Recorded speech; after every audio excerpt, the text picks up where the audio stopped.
자, 이제 기원의 비밀이 밝혀졌고, 그러면 이제 자손이 완성되었으니까 이제 뭐가 남은 거예요? 땅에 대한 이제 이야기가 남아 있는 거예요. 그래서 이제 독자들의 현실로 돌아가는 이야기가 출애굽기부터 나옵니다. 이제 광야의 이스라엘 백성들이 이제 땅을 향해서 가야 돼요. 그러면 우리를 앞으로 땅으로 이끌어 가실 그 하나님은 과연 어떤 신이시냐, 어떤 분이시냐, 여기에 대한 설명이 출애굽기 1장부터 18장까지 기록이 되어 있는 겁니다.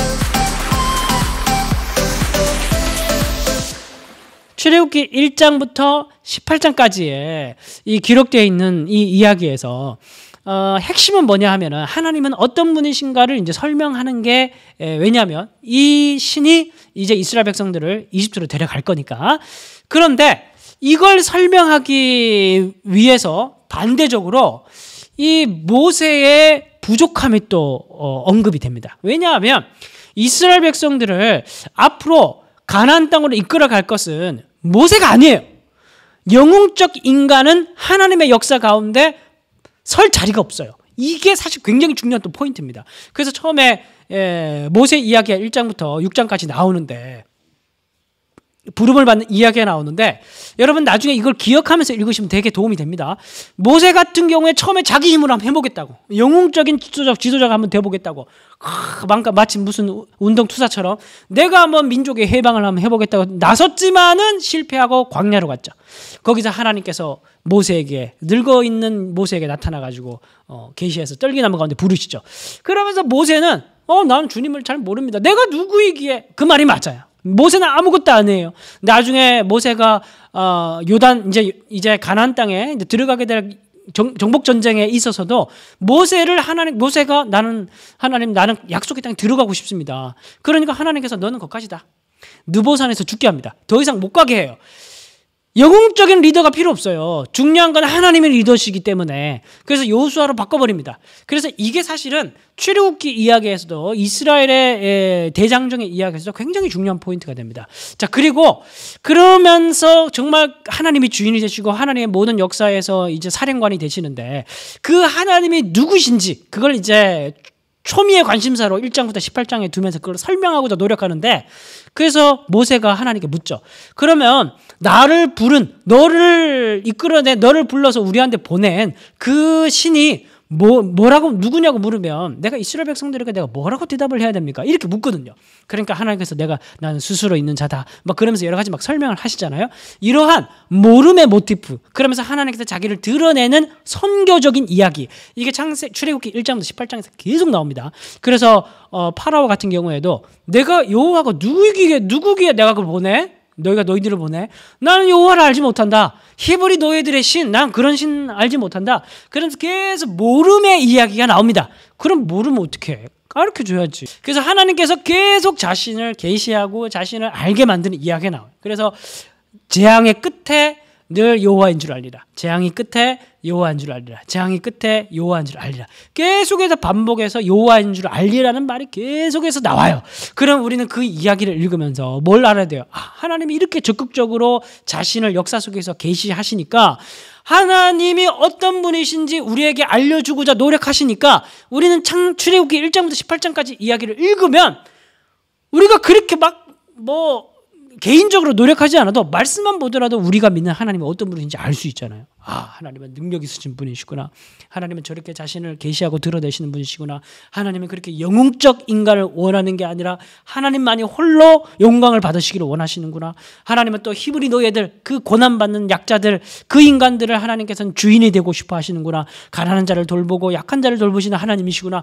출애굽기 1장 18장부터 우리는 하나님이 어떤 분인지 명확하게 알 수 있다는 거예요. 그런데 15장에서 18장까지 이야기에서는 이제 이스라엘이 그렇게 드러냈음에도 불구하고 아직은 잘 하나님을 모르는 모습이 나타납니다.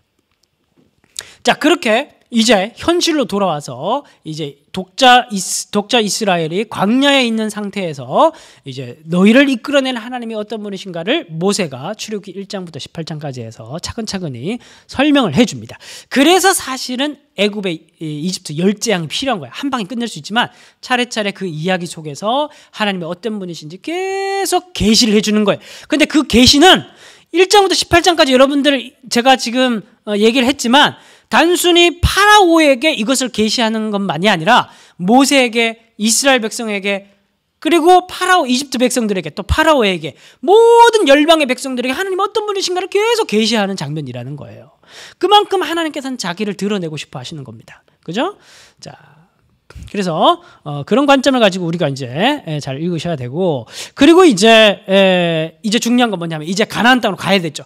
그럼 우리를 왜 가나안 땅에 데려가시는가? 이 질문을 해봐야 되는 거예요. 이제 우리 가나안 땅으로 가는데 그렇다면 왜 우리를 하필이면 가나안 땅에 데려가시는가? 그 이야기가 출애굽기 19장부터 24장까지에 있습니다.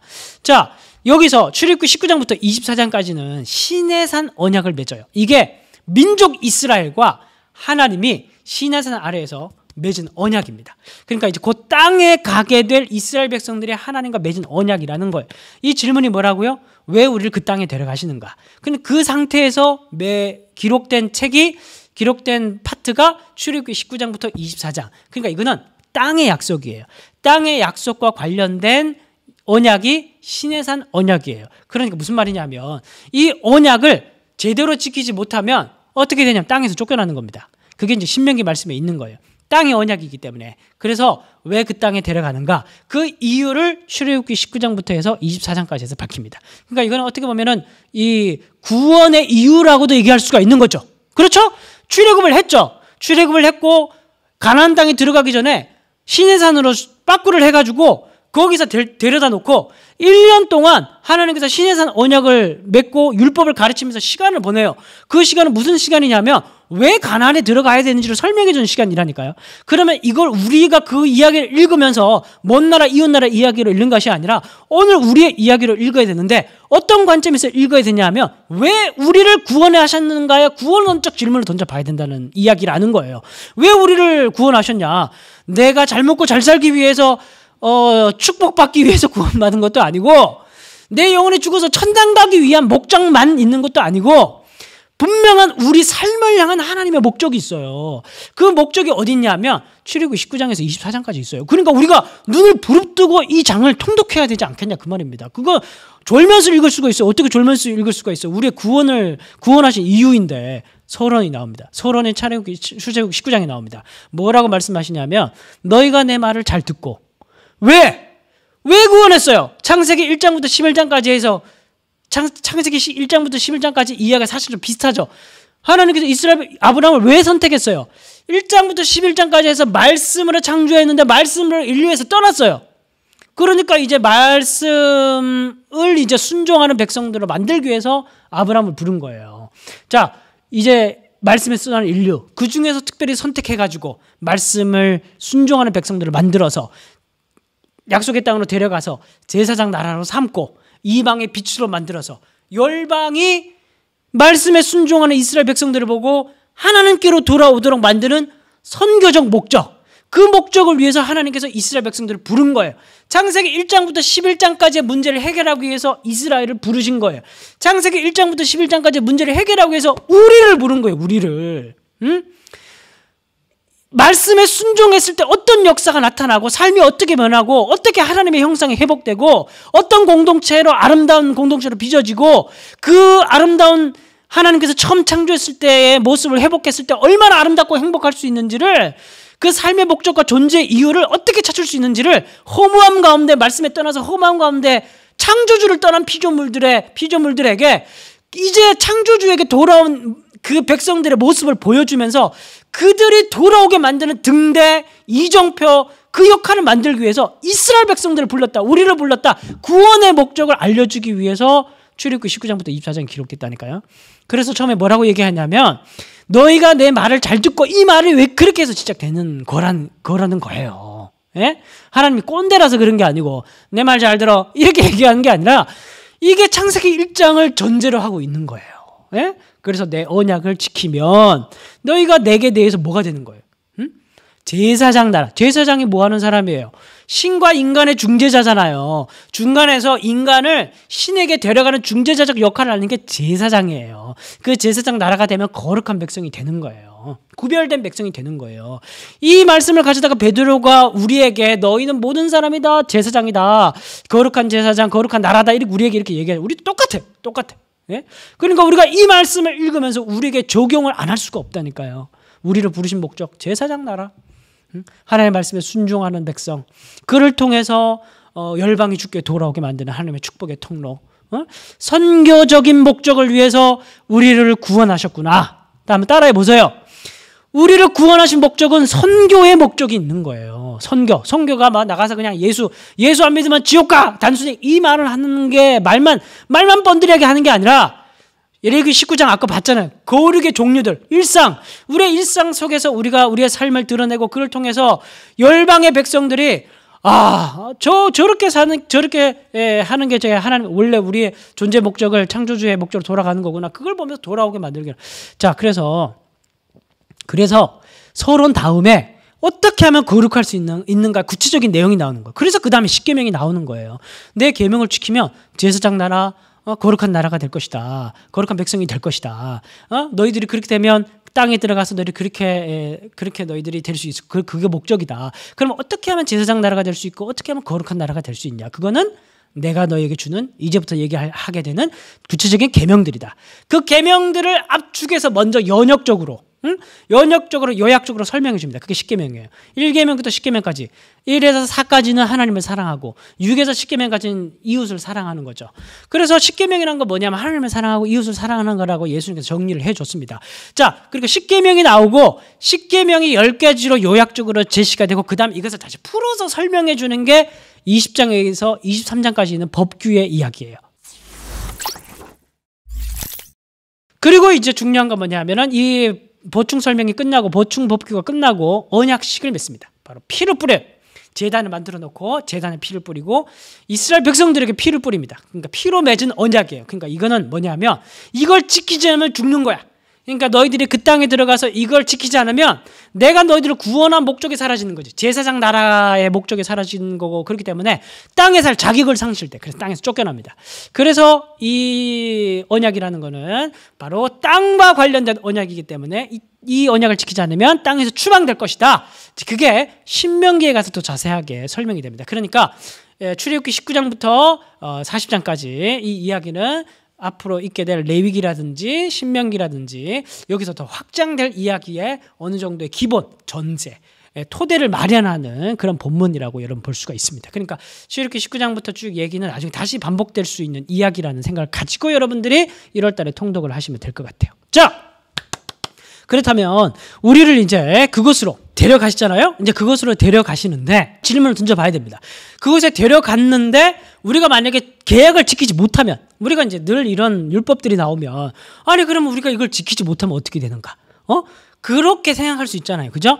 그런데 그것까지 하나님께서 은혜의 하나님이에요. 구약의 하나님도 은혜의 하나님이기 때문에 계약을 지키지 못했을 경우까지 하나님께서 다 생각하시고 장치를 마련해 두는데, 그게 출애굽기 25장부터 40장까지 이야기입니다. 그래서 출애굽기 25장에서 40장까지 성막의 이야기인데, 이건 하나님의 은혜의 방편이에요. 은혜의 방편. 그러니까 끊임없이 우리는 이 성막의 이야기를 읽으면서 은혜를 베푸시는 하나님, 끊임없이 우리 가운데 거하시기를 원하시는 하나님. 그러니까 이 이야기에서는 우리가 더 특별히 예수님을 만날 수가 있는 것이죠. 자, 그래서 출애굽기 25장 8절을 보면 내가 그들 중에 거할 성소를 지어라 이렇게 얘기를 합니다. 거할 성도, 내가 함께할 성도, 성소. 그러니까 이스라엘 백성들이 죄를 짓는다고 하더라도 하나님께서 그들을 막 버리고 그런 분이 아니셔요. 끝까지 그들을 지키시고 하나님께서는 끝까지 그들을 보호하시는 하나님이신데, 그것을 위해서 은혜의 방편들, 관계를 회복할 방편들을 만드셨는데 그게 성막인데, 성막의 구절을 보면은 먼저 성막에 뜰로 들어가자마자 번제단이 있습니다. 여기서 5대 제사, 죄의 종류별로 해가지고 다 회복할 수 있는 길을 만드셨어.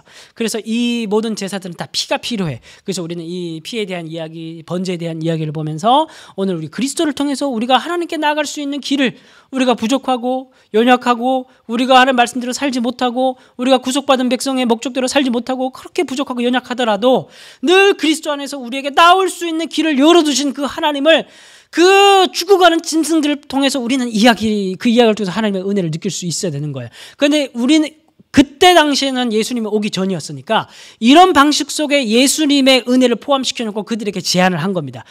그때 당시는 고대 사람들이었기 때문에. 자, 그리고 언약의 점진적 완성의 단계에서 아직은 새 언약이 오기 전이었기 때문에. 근데 이 성막을 보면 번제단을 지나고 어디로 들어가냐 하면은 성소로 들어가고, 성소에 뭐가 있을까요? 3가지가 있습니다. 바로 지성소 바로 앞에는 향단이 있어요. 향단.